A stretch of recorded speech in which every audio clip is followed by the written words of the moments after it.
What's up guys, my name is Tommie Bennett and I'm with Snowboard Addiction, and today I'm going to teach you 5 advanced snowboard tricks that you can learn at your house. So let's get right into it.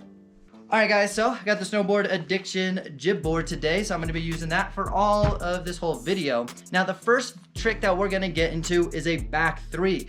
Now some of you guys may think this is an advanced trick or not an advanced trick, but we're gonna take it to an advanced trick down the line. So let's cover back 3, and then we're gonna learn how to do a 50-50 to back 3. We're gonna combine these 2 tricks together here in a little bit. We're gonna start with a back 3. So make sure when you are doing this at home that you have plenty of space, that you're not gonna run into anything. If you're feeling a little bit nervous about this, you can grab some couch cushions, put them down on the ground next to you, so if you fall over, it's totally safe, totally doable. All right, so I wanna make sure I'm nice and tight strapped in. So now, when we're gonna do a backside 3, the first thing that I like to do is make sure I have a designated downhill. So I'm choosing this to be downhill because ideally I'm trying to simulate what it's like to be on a snowboard, right? So that's downhill. Now, to do the backside 360, it is a very demanding trick for the amount of air time that we're gonna get. I can only jump so high. So we're gonna have to combine getting as much air time as possible, and we're gonna do that by bending our knees and exploding up as hard as we can in a straight line upwards. In addition, we gotta combine rotational momentum, simply meaning we gotta spin our snowboard, right? So what I'm gonna do is I'm gonna take my lead shoulder, remember it's pointed that way, I'm gonna take my lead shoulder, I'm gonna open up about 45 degrees. As I open up my lead shoulder, I'm gonna be flexing both of my ankle, knees, and hips downward so that I can get that pop. As I sink down, I'm gonna wind up, and then I'm gonna drive this shoulder in the backside direction. So I'm gonna go this direction. As I drive this shoulder in that direction, I'm also popping.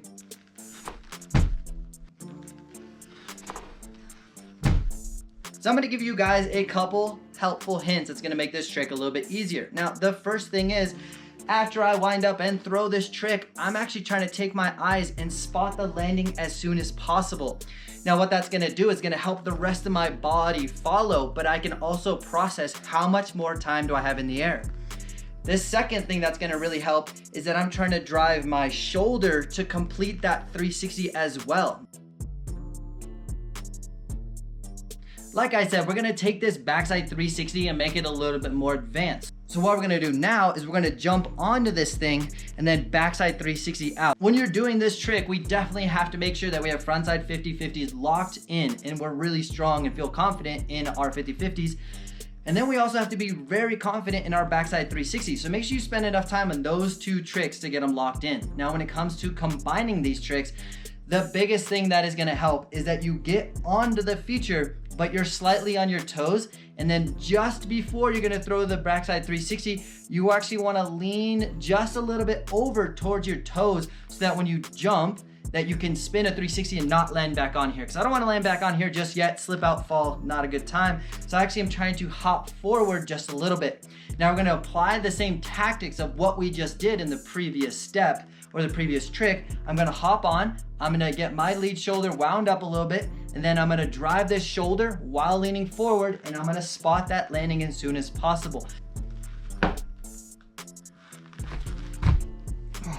So another helpful hint that is gonna help this trick a lot is after you wind up and you throw the trick, I like to think about getting my back shoulder and imagine I'm trying to elbow something behind me. So I go like this, boom, whoa. I actually can generate a lot of power that way, and my board already wants to spin underneath me. So I'm gonna give you an example.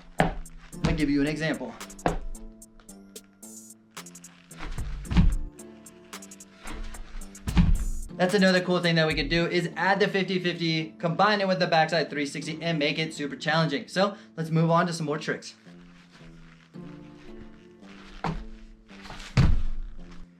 All right guys, the next trick we're gonna work on is called a front board pretzel. Now this trick can be really challenging and really frustrating, so make sure you're taking your time and just chip away at it. It may take a lot of tries, it may not, but it's totally okay because every attempt that you have is gonna be one step closer to getting this trick.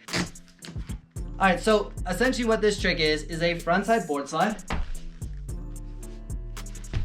And then our natural movement is to go this direction. So I'm actually going clockwise. But with the pretzel, it means that we're spinning in the opposition. So all of a sudden I have to go counterclockwise, and that's what makes this trick so cool, but also so challenging. So with the front board pretzel, we could definitely just jump on this thing, try to huck it and chuck it, and it could make things really hard. So what I'd like to do is bridge the gap a little bit between our front board and our front board pretzel. So let's do a couple steps to help us get this trick a little bit easier. Now, what I want us to work on is doing some nose presses.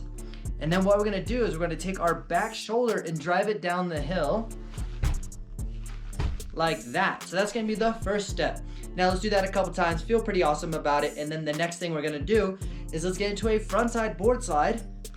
Frontside board slide. Now we can take our back shoulder and drive it down the hill again and get used to this movement of the frontside board slide to pretzel.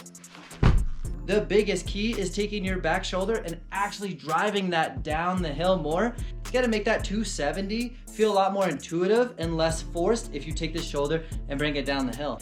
Once you're ready to take this front board pretzel to a feature, make sure that you're spending enough time in that front board position to be super comfortable and confident. Once you're feeling pretty good about being in that frontside board slide position, then exaggerate your back shoulder driving down the lines to help our body do that pretzel out. Now, as we're driving our back shoulder down the line, make sure our board is at 90 degrees. So we will need some upper lower body separation. So this trick can be super challenging, but that's what makes this trick so much fun. It's because it is a challenge. So make sure you're following all those steps, and let's move on to another one.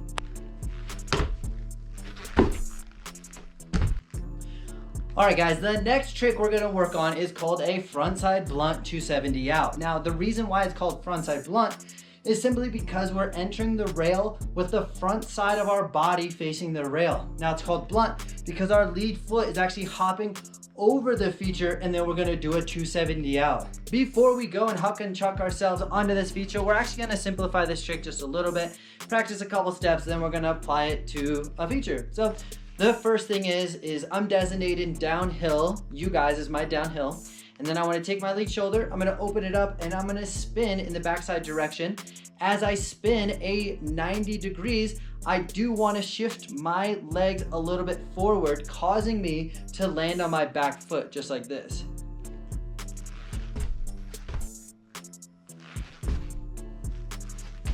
Okay, practice that a couple times, and then we're gonna add the 270 next. So the biggest thing when it comes to 270 out is allowing my lead shoulder to continue that rotation, also looking where I'm going.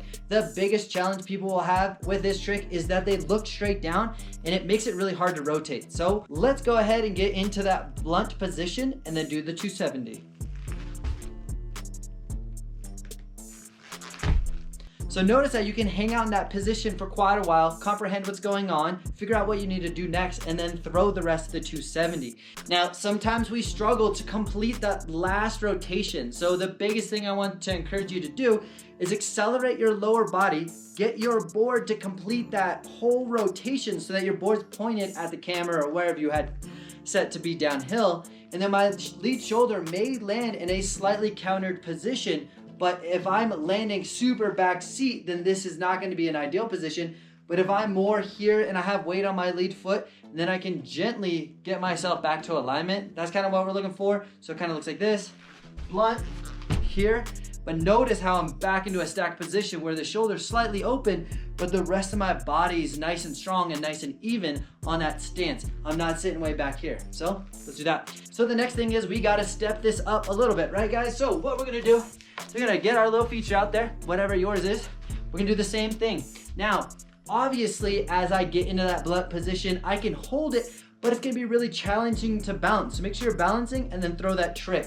If you really own this trick, you can sit in that blunt position for a while and then throw the 270. And that's really the goal, is what if you could do that for a minute? That would be crazy and still get the 270 out. Whew.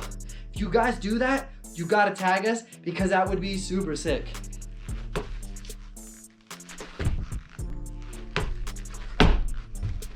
So I hope you guys like that trick. That's actually one of my favorite tricks to put on snow and on an actual rail. So this is a great place to learn it. So let's move on to the next one.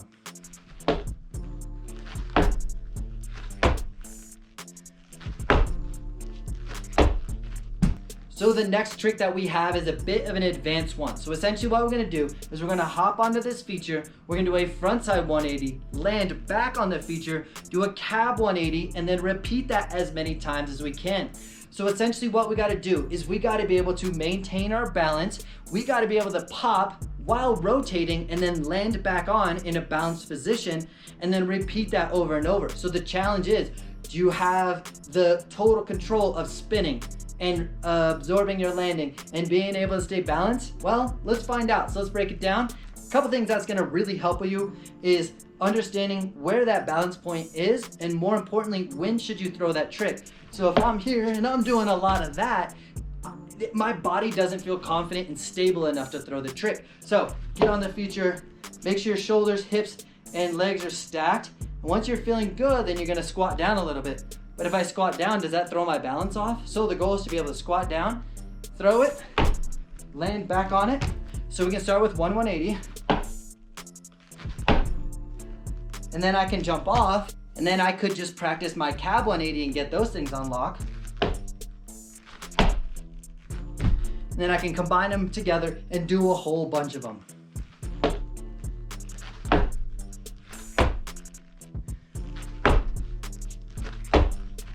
Oh, that is so fun, but so challenging. So if you guys are digging the content, make sure you guys subscribe to the channel, share it with a friend, and if we missed anything or have any suggestions on some crazy combinations that we can do with this setup, definitely let us know in the comments below. All right, guys, thanks for hanging out. We're out of here.